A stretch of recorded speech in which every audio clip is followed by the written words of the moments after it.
नमस्कार। आज हम बात करेंगे कि कर्म बड़ा है या भाग्य। अगर आप महादेव के भक्त हैं तो नमः शिवाय जरूर लिखें और सब्सक्राइब जरूर करें।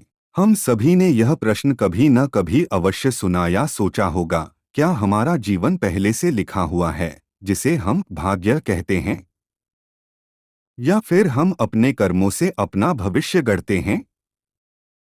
इसका उत्तर इतना सरल नहीं है, परंतु मैं आज आपको दोनों पक्षों को समझाकर यह बताना चाहूंगा कि कर्म और भाग्य इनमें से क्या बड़ा है। भाग्य का अर्थ है वह फल जो हमें हमारे पूर्व जन्मों या वर्तमान जीवन के कर्मों के आधार पर मिलता है।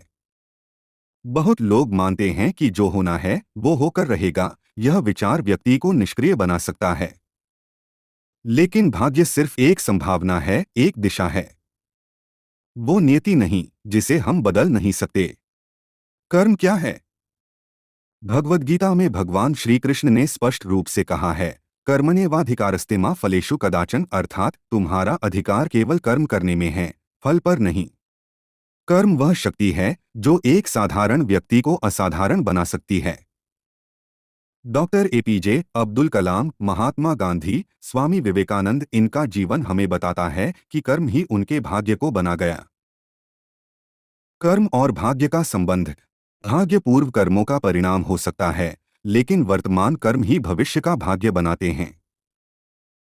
सोचिए, यदि किसान कहे कि भाग्य में होगा तो फसल उगेगी और वह बीज ही न बोए तो क्या कभी खेत लहलहाएगा?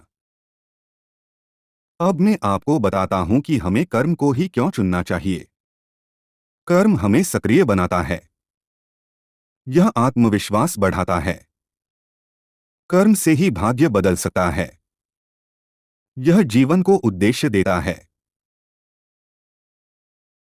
एक गरीब बच्चा अगर अपने भाग्य को दोष देता रहे तो वह वहीं रहेगा। लेकिन अगर वह मेहनत करता है, पढ़ाई करता है, खुद को निखारता है, तो एक दिन वह डॉक्टर, अफसर या नेता भी बन सकता है। दोस्तों, भाग्य को मानना गलत नहीं है, लेकिन उसे सब कुछ मान लेना गलत है। कर्म ही असली पूजा है। कर्म ही परिवर्तन की चाबी है। और कर्म ही वह अग्नि है जो भाग्य की राख से भी नया जीवन खिला सकती है। इस वीडियो को लाइक करें, शेयर करें और हमें सब्सक्राइब जरूर करें।